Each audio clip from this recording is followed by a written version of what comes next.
I am excited to be getting into today's episode where we're going to be talking about some stats that are getting thrown around on women's orgasm rates and how they happen, but it's being used to determine their biological capacity.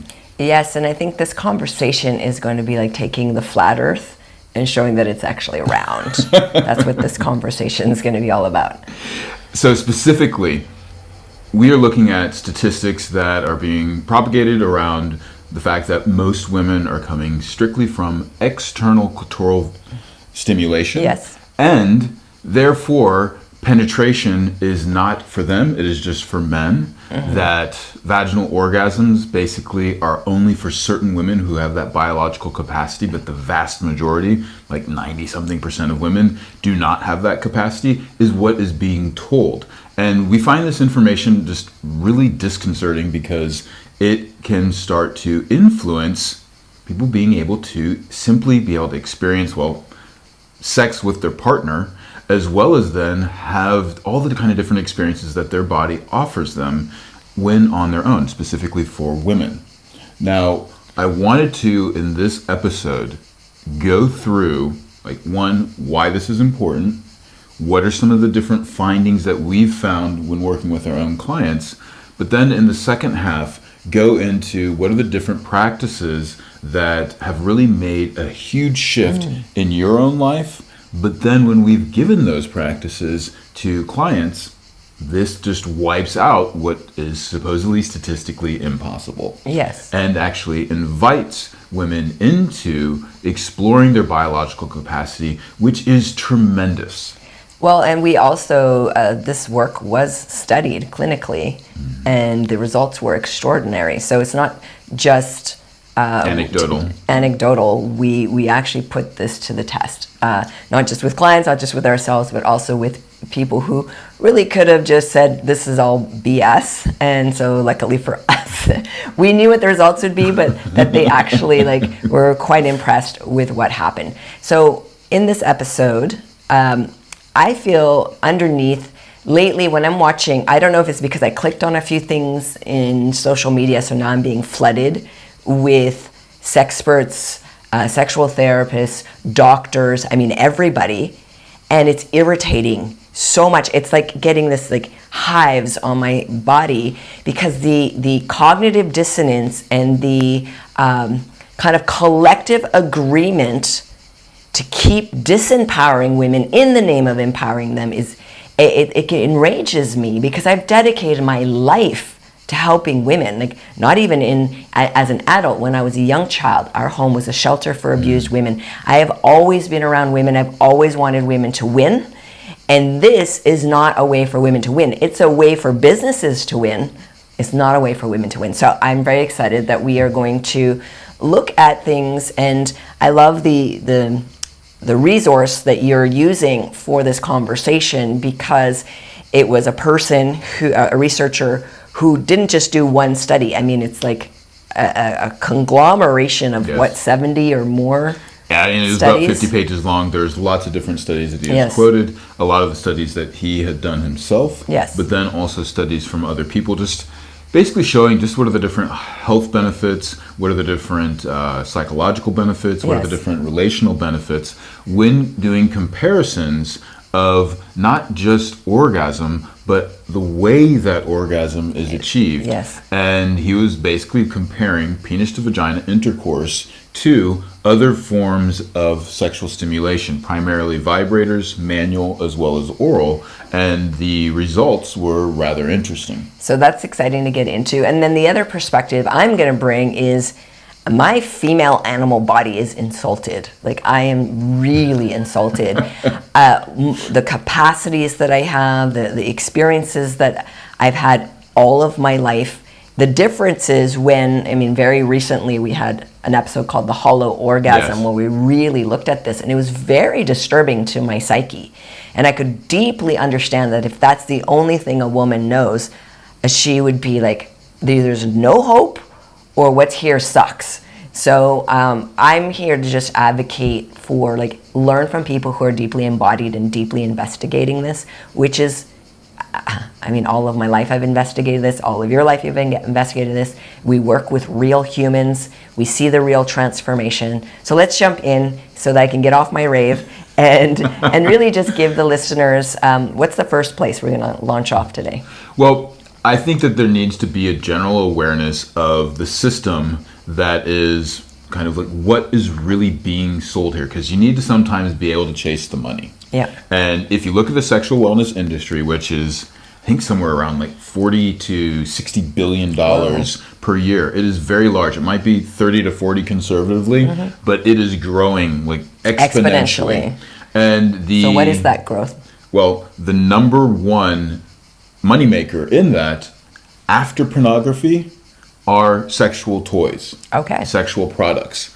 The number three industry maker are sexual educators who are promoting those products. Yes. So when you understand that these statistics on the ways in which women are reaching orgasm are being used to explain, well, this is her biological capacity, penetration is just for men, therefore we are going to educate women on using products through only external clitoral stimulation as the fastest way for them to have an orgasm. There are not the other considerations, which is that there are actually studies out there showing that if you take a woman's attention away from the vagina, if you educate a woman that they should not be focusing on the vagina but strictly on the clitoris, and then you have women who are going And by clitoris, you mean the glands. specifically the glands, the external clitoral stimulation, which is very important. We'll get into that.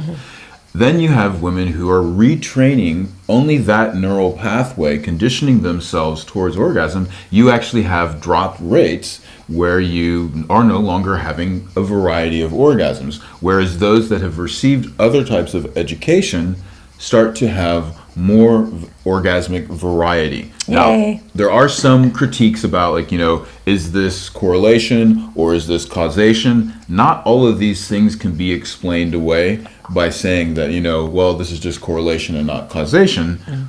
But what we have noticed with our clients consistently and with our study as well is that these are trained skills. Yes. And the key factors are being able to receive sex in a sensitive way and being able to perform it in a competent way. That's all super important. I hope we break that down in a second. We're but going to. what flashed through my head was, imagine growing up in a culture, there are cultures like this. Imagine growing up in a culture as a woman and you are told from the day you're born, girls don't run. Their legs don't work that way. They can only walk. You will never be able to run. Don't worry about running. That's only for men. Running is only for men. Girls, you just walk. That's it. Now, in that culture, girls only walk because that's what they were told. They never run.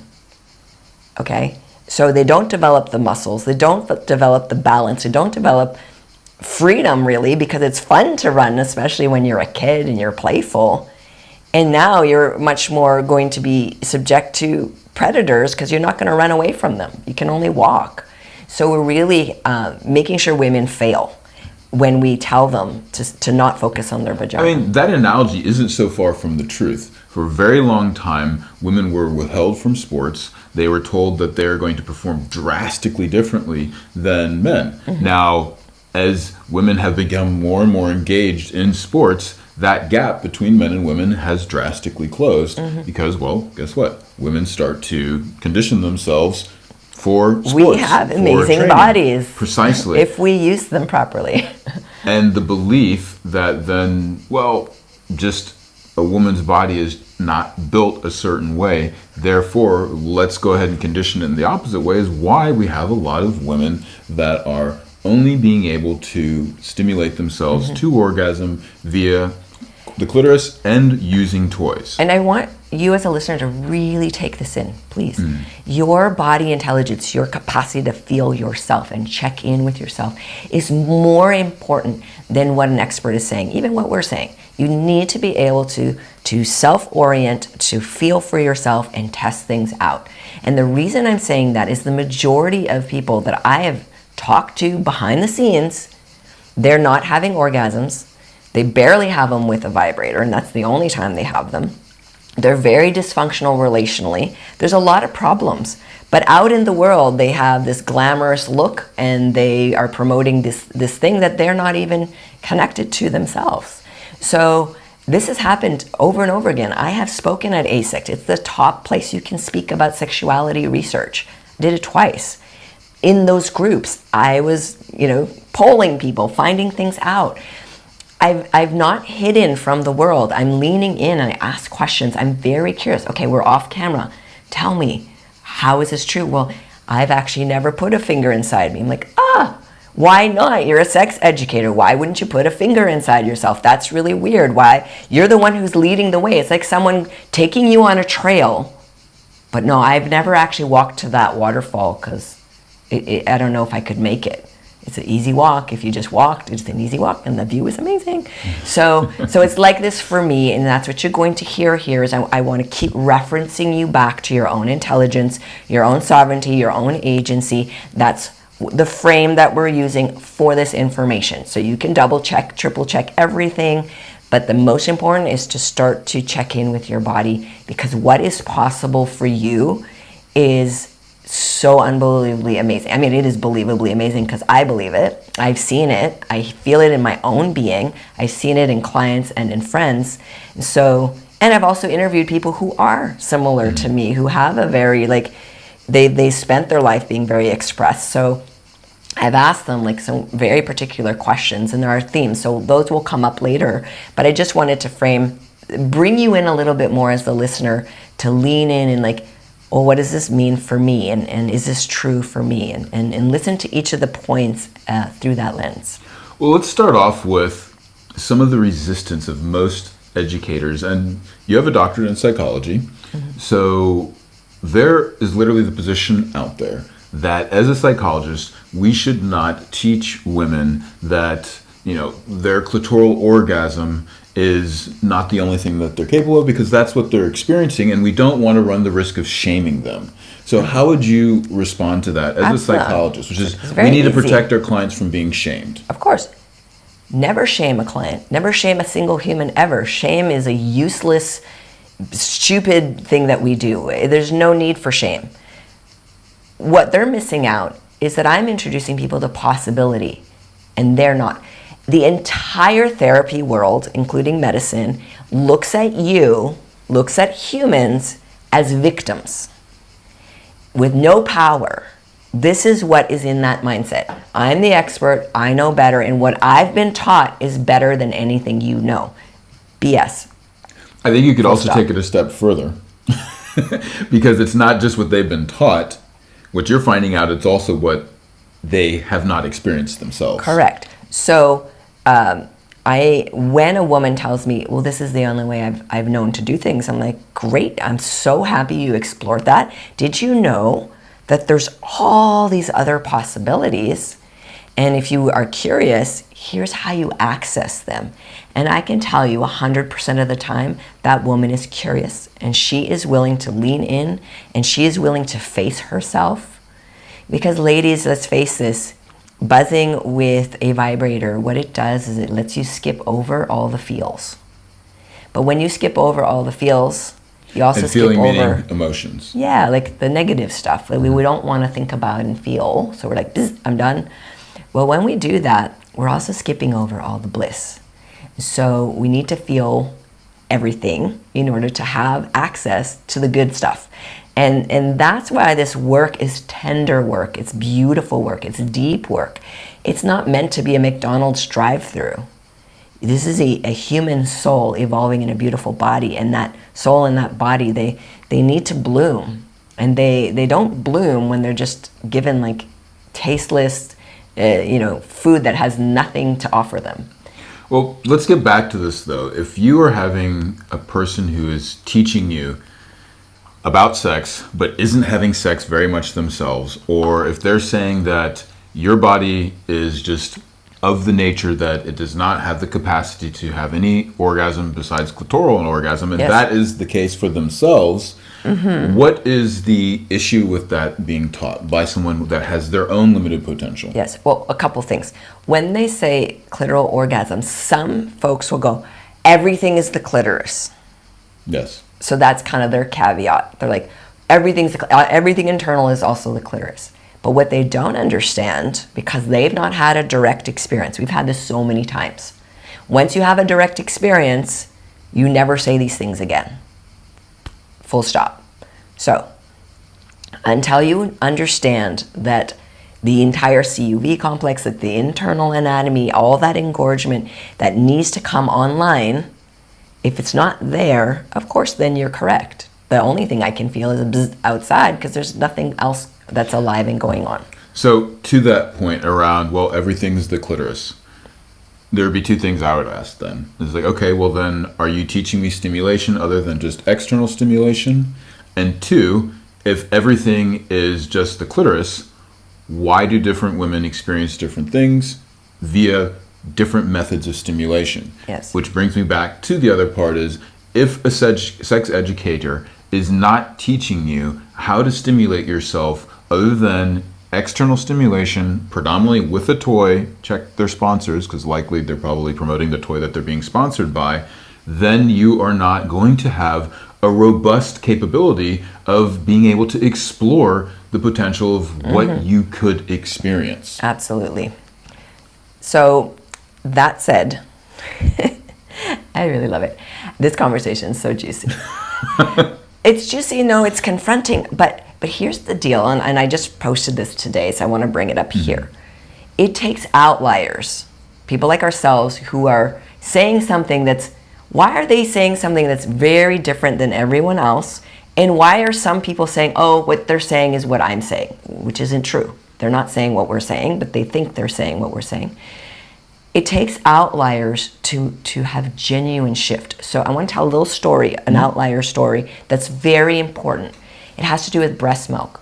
So for years, breast milk was analyzed, and breast care providers, scientists, doctors, they all believed that breast milk was just breast milk. And therefore you can make an actual formula to replicate and even take over the breast. So you never need to breastfeed your child and ruin your boobs. You can just give them formula and it's perfect. In fact, it's superior. Yeah. And in fact, in some countries, doctors will prescribe little pills after a woman gives birth to ensure that her breast milk dries up. So she is forced to use Nestle formula. So you have to be very careful to what extent is this information really doing disservice to the most natural thing on earth, breast milk. It's in all mammals. Okay, so this one outlier researcher, she was seeing something different. And she brought the difference to her colleagues, and they laughed at her and said, you're reading the data wrong, you're collecting the samples wrong, you've probably contaminated your samples. Do it again. She did it again. She did it again. She did it again. She kept seeing the same thing over and over again, and nobody believed her. They just made fun of her. They wouldn't support her.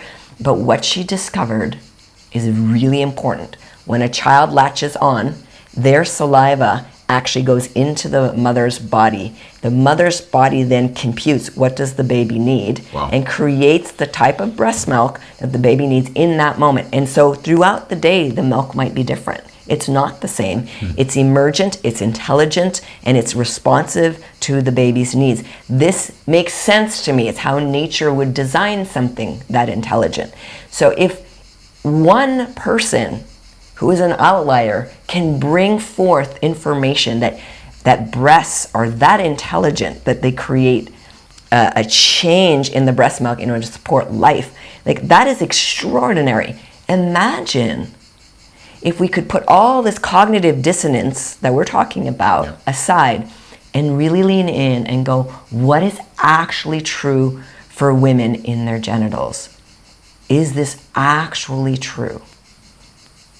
Well, I think this is an excellent place to jump off into what we're talking about here, because you're saying that this interactivity between the mother and the child has a natural intelligence to it. Yes. And let's just face it, there's not much interactivity when it comes to women and self-pleasuring.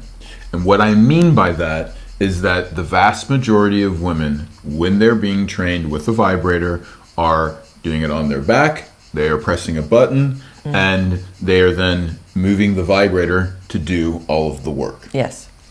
So then what ends up happening is, one, they're not learning how to move their body mechanics. They're not learning how to utilize their breath. They're not learning how to then translate any of this to being with a partner. Yes. So could you speak a little bit around some of the different things you have noticed kind of typically that seem to be holding women back from having these otherly experiences, and how they're kind of being educated away from doing that? Yes. So you had said at the start that the number one money maker, you got to follow the money, is porn. So porn is an entertainment business. Yes. It's not sexual education. It's a very, very different thing. Entertainment. If you believe that the actors in the movies, that's actually what they're doing and living, it's a joke. Nobody believes that that's real. It's entertainment. So there's no Superman flying through the sky and, X-ray vision, all that.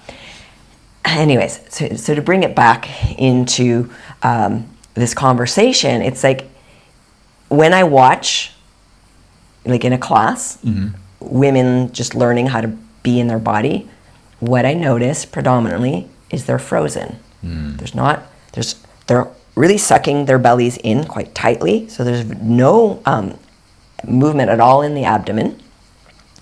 They're very inflexible or stiff in the hips. Yeah, normally the butt is kind of curled forwards and up. Or it's very, very arched back, but in a way that's like too much back as well. So in terms of like wearing high heels and sticking the booty out, and so there's... I was thinking specifically during stimulation, there's kind of a curling over the stimulation is different. I've not watched women touch. stimulate themselves. That's not what happened in the classes. But just in terms of practice... Their hips in general seem to be rather immobile. And their flexibility of their groin is very stiff for the most part. There's some very flexible ladies, but the general public, there's more of a stiffness there. And then there's, the most difficult lesson in all of the work that I give, say, in the Jade Egg Mastery course? The one that's the most challenging, that women will like be triggered by, and they don't do it, and it takes them maybe years to come back to it. Yeah. But when they do, they have a huge breakthrough. And it's making sounds. Just even, just the sound of something delightful.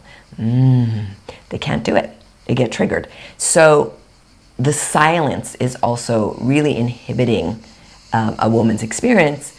And if they're learning sounds from the entertainment business, pornography, then they're not actually learning the sound of their vulva. They're learning the sound of what they think, the general public at the moment, what the actors think is hot. And if you were to look at pornography from other cultures, you'd notice that those sounds are very different. Yeah. But there seems to kind of be a consensus on what those sounds should be. If it's a Japanese thing, it's all the same little Japanese high-pitched sound. Everyone's squeaking the same way. And so it's really interesting to hear that. I find it very disturbing in my animal body when I hear those sounds. It creates this weird, almost dissociation in my system. And what we've noticed with clients, when they tune into their own body and just simply follow pleasure, as opposed to performing a sound, it naturally emanates. Yes. And then that's pretty uniform across all different cultures, all different ages. And the resounding answer from these women is like, what was that sound? It sounded very animalistic. It wasn't beautiful, but it felt beautiful. Good. Yes, it felt exactly. so good. The things that feel good aren't always pretty and elegant and well put together. They can be very messy, and that's when a lot of delicious experience can happen. When you mention about pornography, I think there's something else that's also coming into play here, and that is the performative aspect of it. Yes. So when we deal with female clients, even more so than men, women are saying that their number one way to get pleasure is via their partner's pleasure. They would love to be able to have the turn on just for themselves. I mean, I can understand. I love your turn on. Well, but this is the thing. It shouldn't be an either or. It's not an either or, but I'm just saying, I really love your turn on. So they're saying their number one way to get pleasure, or sometimes, let's just be honest, their only way to get pleasure is via their partner's pleasure. But then the part that I want to say is that the way they go about getting their partner's pleasure isn't by generating their own pleasure. It is by looking a certain way, by acting a certain way, posing a certain way, performing. Yes. And what's super interesting about what you're just mentioning is how, I don't know, I just would, if there's, maybe if porn is the number one way that people do access education, maybe we need to like start training some porn stars, some of the best ones. Well, we've had them write out to us and say thank you for the videos. And have a version where the truth is shown. Maybe it's just a thought that came through as I was thinking about this. Well, I mean, we learn by seeing. Yes. And if it's being made for the camera versus us seeing what sensation is like. I mean, this is the reason why we have the erotic portion in the member section of this podcast, so that people, men and women, can listen to what sex actually sounds like. There are mirror neurons of it. in our brains, and it's literally how we learn. We learn by mirroring things. And so unfortunately, we have a global world that's either been exposed to porn, so that's how they're emulating it, or they've had zero exposure, but they have zero information. I mean, you had a couple, or somebody that you knew had a couple, they couldn't understand why they weren't getting pregnant because they were sleeping together, and it turns out that they were literally just sleeping together. They weren't ever connecting their genitals, and so the person was like, you need to put the penis in the vagina to make a baby. That's how it works. They had no idea. But we laugh, but if you're not informed and it's never shown and you don't know and no one talks about it, maybe it's not as natural as we think it is, because some people are suffering. Well, in this case, when it is being spoken about, these are the things that are normally being promoted. Strict clitoral stimulation. Yes. Strict clitoral stimulation in order to achieve a very specific kind of orgasm. And you do this when you are in the mood. And then you do this as well to kind of relieve that sexual tension. Well, here's the weird thing. I want to just point this out and get your opinion, because this is also pissing me off. I was exposed to this a long time ago, and it's a Taoist idea, but now it's in the mainstream. And it's that men are fire, so they're always ready to go at an instant. Women are water, so they sometimes quite cool, or even ice, so they need to be first melted open and then warmed up slowly, and then eventually like they get to a simmer and then to a boil. And it takes time to do this, okay? And yes, if that is the absolute case where a person's never touched themselves, they don't take care of themselves, all of this stuff, it might take a long time. But a woman who's in touch with her body, who has regular contact with her genitals in a way that uses breath, and she's moving in ways that feel good, she's not going to be icy. She's going to be simmering. She may not be boiling, but she's going to be simmering. So there's this thing that's going around right now. It takes all of this time to prepare a woman. Okay, listen to this carefully. Take all this time to prepare a woman. But when she's ready to come, buzz one out. It's over in a few seconds, and then you're done. I'm like, why would you take all this time to prepare a woman to have a few seconds worth of an orgasm? It doesn't make any sense to me, unless all of the preparatory time is so much pleasure that you don't care about the orgasm, which is not what I'm hearing. Well, a lot of women, when they then self-pleasure just for themselves, they sort of do the opposite. They will speed to an orgasm and then be done. There's no actual courting of their own body as well. So you have very drastically different stimulation techniques that they use, like when with a partner and when with themselves. Okay. Then you also end up having a very different approach in terms of what you would expect from your lover and what you'd expect from yourself. Yes. If a woman were to have a lover that treated them sort of similar to how they treated themselves, which is just, I'm only going to pay attention to you when I want to have an orgasm, and I'm going to do it for this amount of time. And then we're done. And we're not going to talk and cuddle or anything. Then I don't think that there would be very much happiness with that person. In fact, they would probably kick that lover out. No, but this is an important point. There is a portion of women who don't believe they should ever touch themselves, that's only happens when their partner touches them. That's the only time that they should be having these sensations. Especially when it comes to exploring internally. Yes. So we want to debunk that, because having agency over your body, like, you want to be able to, I remember a black lady once she's like, ladies, everybody, you need to wash all the cracks. Like, please, like, go in and do a good job. And I was surprised, but basically she was advocating because all these people were getting weird infections and smells and things, and they just weren't reaching down and actually washing. Some women don't even take their underwear off when they shower. And she was like, you gotta get all naked and get up all in those little cracks and crevices and clean everything out. And so collectively, there's a portion of people who just don't know how to take care of this part of the body because it's not normalized, because it's made to be gross or disgusting or dirty or sinful or whatever all the words that are put on it, instead of, hey, this is part of your hygiene, it's part of your health. And by hygiene, I don't just mean physical, I mean emotional, I mean aliveness. Like, how alive do you want to be day in and day out? This is a really important part of your life. So before we switch over to the members side, we're going to get into some stories. Okay. We're going to get into, as well, like very specific hows to be able to counteract this.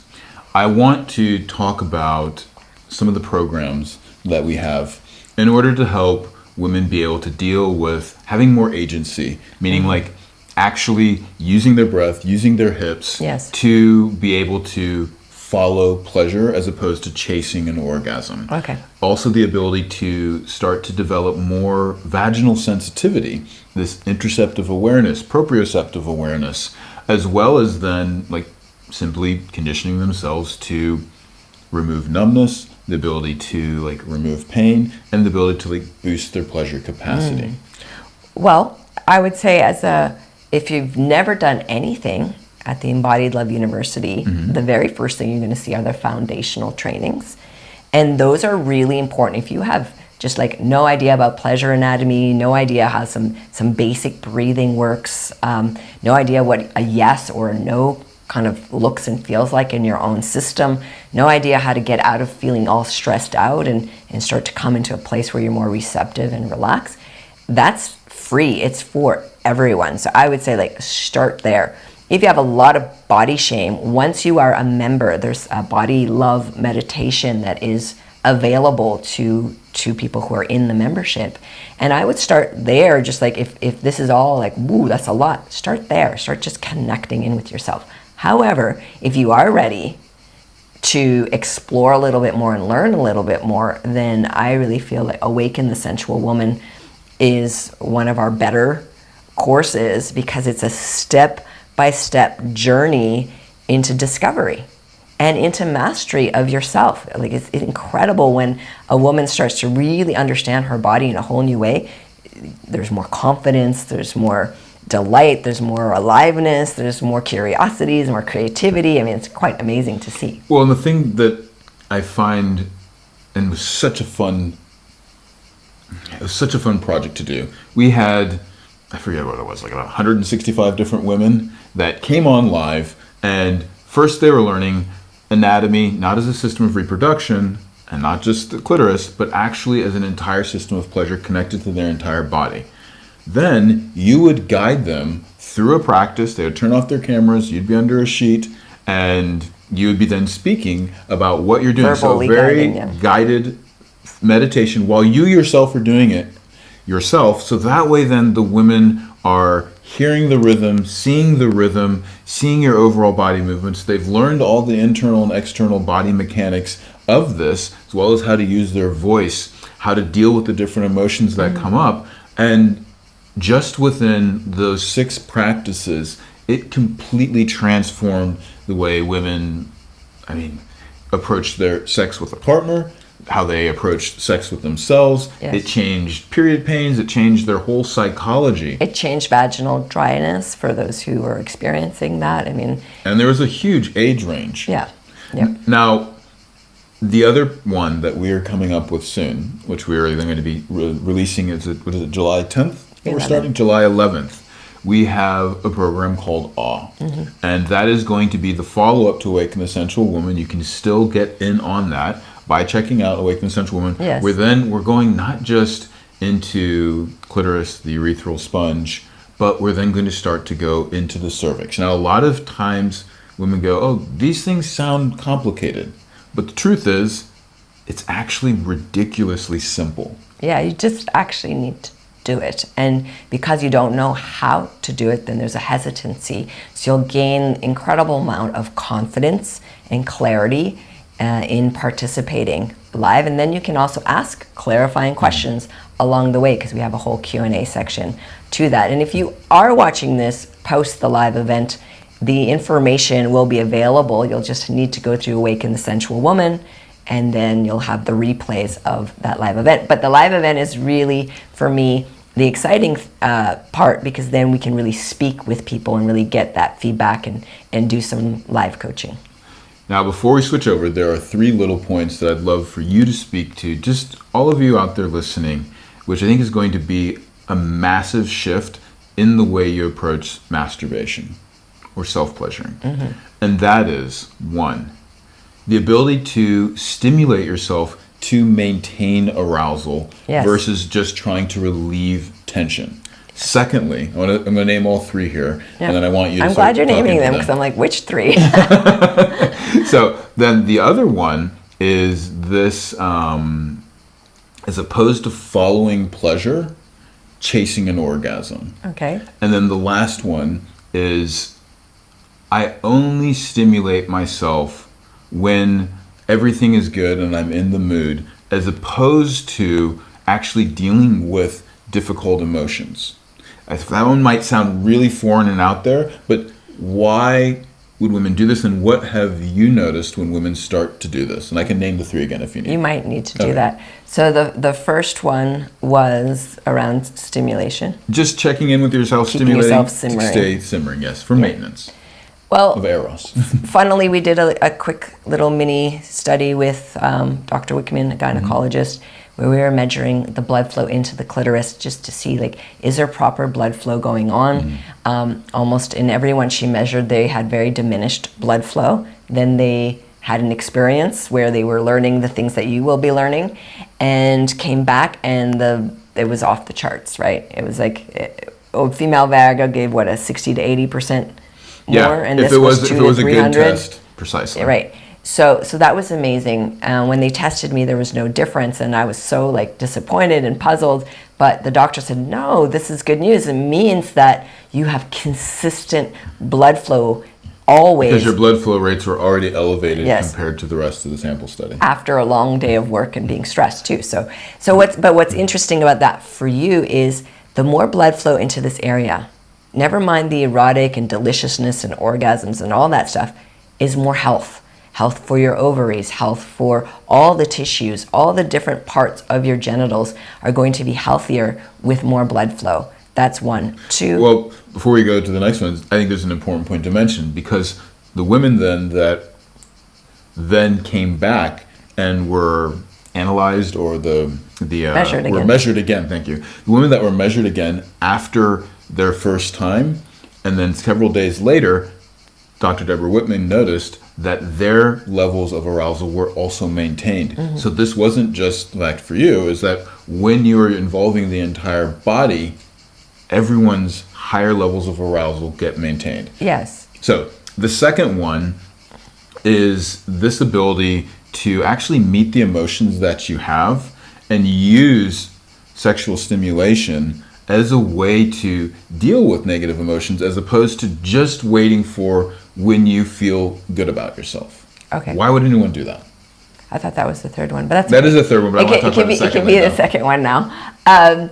Well, it's freedom. So if you are afraid of feeling this or that, or overwhelmed by feeling this or that, and your life starts to get more and more compressed of an avoidance tactic of I need to avoid feeling any of these things, then you get to a place where you're pretty much victimized by life itself. And it's not very nice to walk through the world. It's not nice to have relationships. It's not nice to even have a workplace, because life itself starts to be like a threat. When you start to build resiliency, when you trust yourself to feel something and be able to move through it and get on the other side of it, and you do that consistently, and you start to feel like, oh, I can do this. That's the level of emotional maturity that actually creates freedom.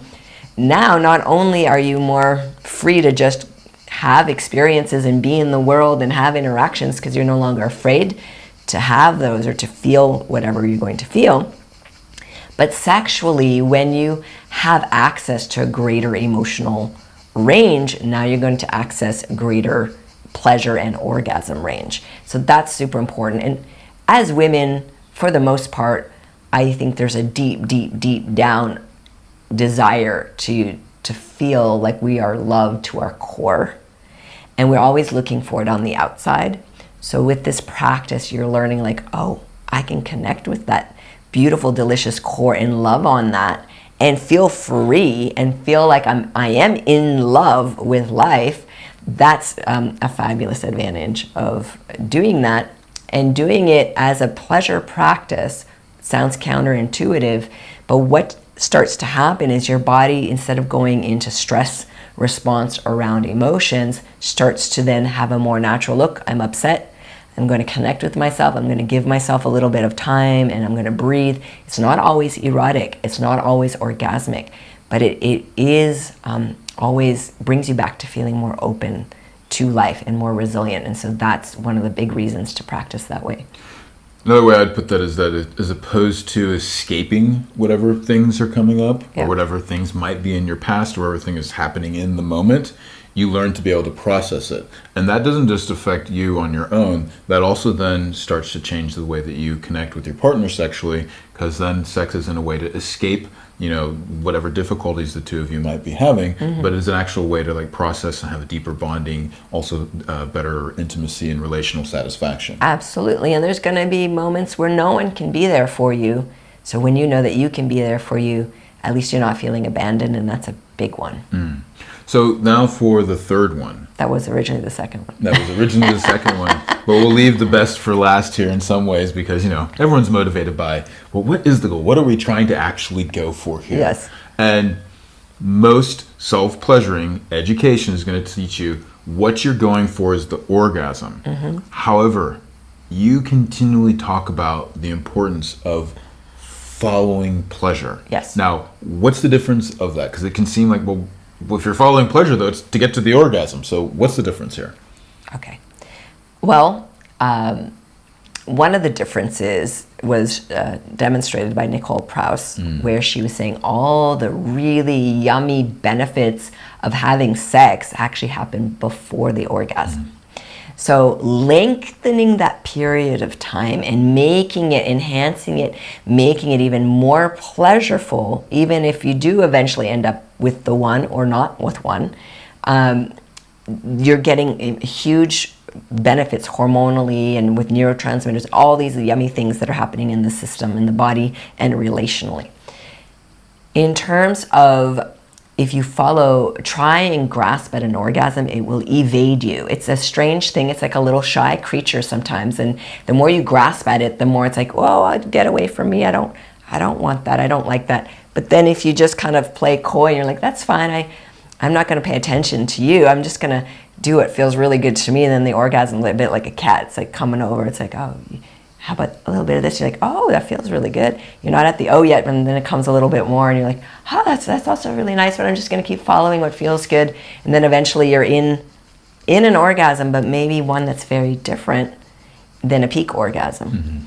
And that's the fun part, is the discovery of your own library of how rich and varied your pleasure experience can be and your orgasmic experience. And so by following your pleasure, it's not only beneficial in sex, it's also beneficial in life, because the more that you can move towards the yes part of your life, the more you are actually going to be a person that has pleasure available.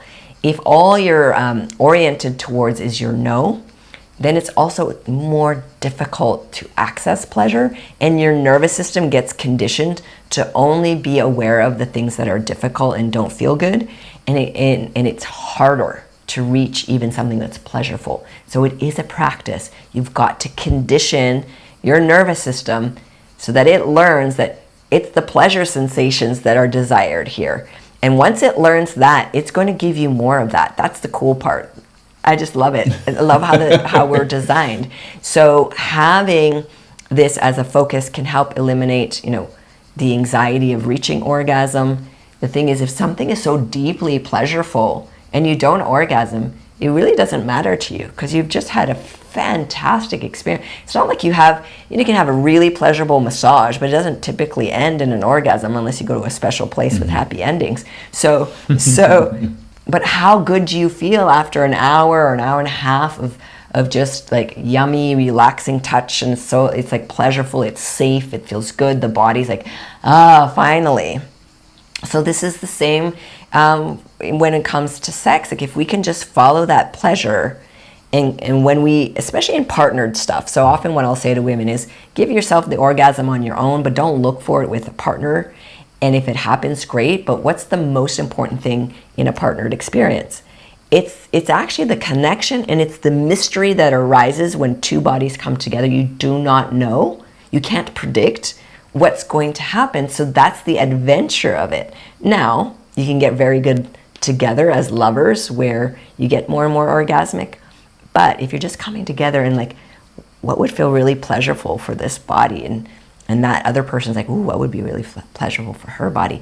Now you're having like two people kind of being pleasure detectives and pleasure adventurers, and it can lead to some amazing things. I mean, I know in Magnificent Sex, that book, they write about a couple who has, an elderly couple that have sex for 3 days. Now, do you think that they're having hard banging pornographic sex for 3 days? No.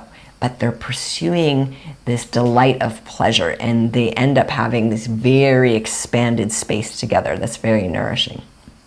One of the things that's been so instructive for me is having a lot of female friends, and a lot of them telling me about, well, first orgasm, can have it pretty quickly.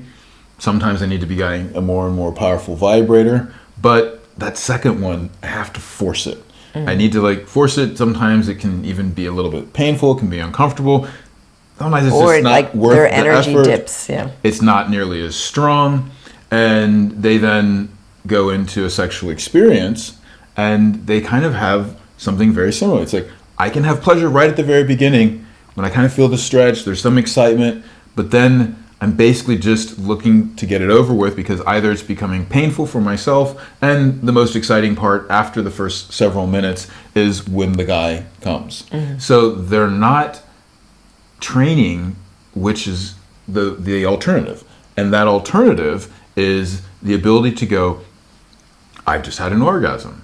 Now I'm going to pause or touch myself in a different way, in a different place, where I'm not forcing myself to have the same experience. I'm simply going, oh, this is where it feels good. Mm-hmm. This is where there's a little bit of tension. I can relieve that. And then that starts to feel good. And then they start to have multiple orgasms. So when you're chasing the one orgasm, you kind of start to have a one and done experience. Mm-hmm. Versus the ability to follow your pleasure. It's not that you're then less likely to have the orgasm, but you're more likely to find more and more of them, mm-hmm. and in more different ways. I think the metaphor for this is, when we go on a walk in the morning, if all we're thinking about is we got to get our walk done, sure, we put in, the hour plus, walk's done, accomplished it. But if we pay attention to the walk itself, there are so many moments, from the way that the sun is rising, mm-hmm. all of the different animals, birds, yeah. all of the different sounds, the smells of the flower, the different people that potentially go by and smile and wave, and the conversations that we have.